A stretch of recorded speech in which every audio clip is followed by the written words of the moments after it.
Bir devlet nasıl kurulur? Sadece kılıçla mı? Yoksa sabırla, akılla ve adaletle mi? Babasından küçük bir beylik devraldı.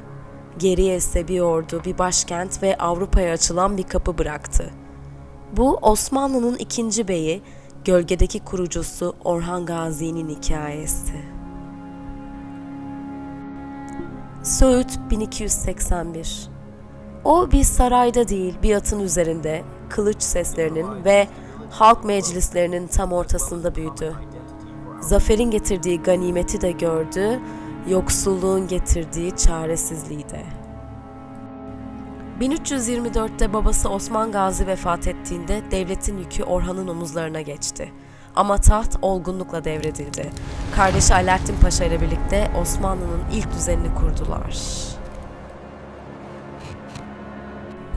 Bursa, 9 yıl boyunca süren kuşatma.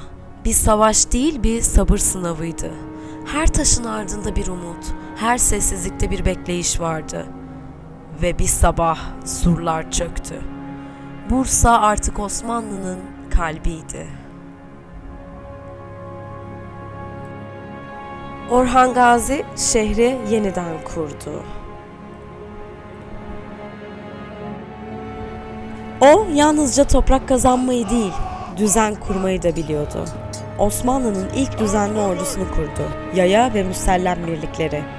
Beylik artık bir orduya, ordu artık bir nizama sahipti. Bizim için en büyük gurur bu nizam, bu düzen. İlk medreseyi İznik'te açtı. Bir devlet yalnız kılıçla değil, akılla yaşar diyordu. Bu yüzden ilmi ordunun önüne koydu. Osmanlı artık sadece savaşan değil, düşünen bir devletti. Ama Orhan Gazi'nin hikayesi yalnız siyasetten ibaret değildi. Bilecik Tekfuru'nun kızı Holofira, Bizans asıllı genç bir kadındı. Bilecik Tekfuru Osmanlılarla görünüşte dosttu ama gizlice Orhan Gazi'ye düşmandı. Holofira'yı evlendireceği gün Osmanlı askerleri kaleyi ele geçirdi. Holofira'yı da kurtararak Orhan Gazi'ye götürdüler. Holofira bir süre sonra İslamiyet'i kabul etti ve Nilüfer Hatun adını aldı. Bu evlilik sadece iki insanı değil, iki kültürü de birleştirdi. Onlardan doğan Murat bir gün imparatorluğun kapılarını aralayacaktı. Bir başka evlilik Bizans İmparatoru Kantakuzenos'un kızı Theodora ileydi. Siyasi bir hamleydi. İmparator Kantakuzenos, Osmanlı'nın desteğini almak için kızını Orhan'a verdi.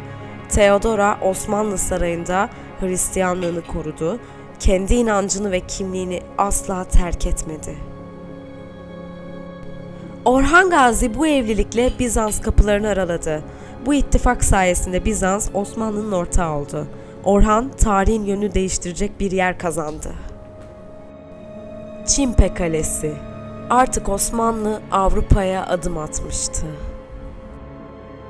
Orhan Gazi'nin yönetimi adalet üzerine kuruluydu. Kadıları görevlendirirdi, pazarlara düzen getirdi, halkın derdini dinledi. Devletin kalbi savaşta değil, halkın güveninde attı.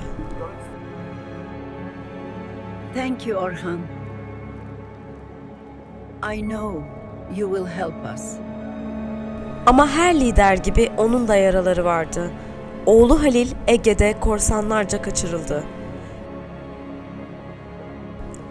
Yıllar geçti. En güvendiği oğlu Süleyman Paşa bir av kazasında öldü. Yaşlandığında gücü oğluna Murad'a devretti. Kılıcını değil, adaletini miras bıraktı. Orhan Gazi bir şehrin, bir halkın ve bir hayalin gerçeğe dönüşmesini sağladı. 1362'de Bursa'da vefat etti. Ama o ölmedi. Orhan Gazi'nin hikayesi yalnızca fetihlerin değil, insanlığın hikayesidir. Bir devlet yalnızca kılıçla değil, kalple, inançla ve adaletle kurulur.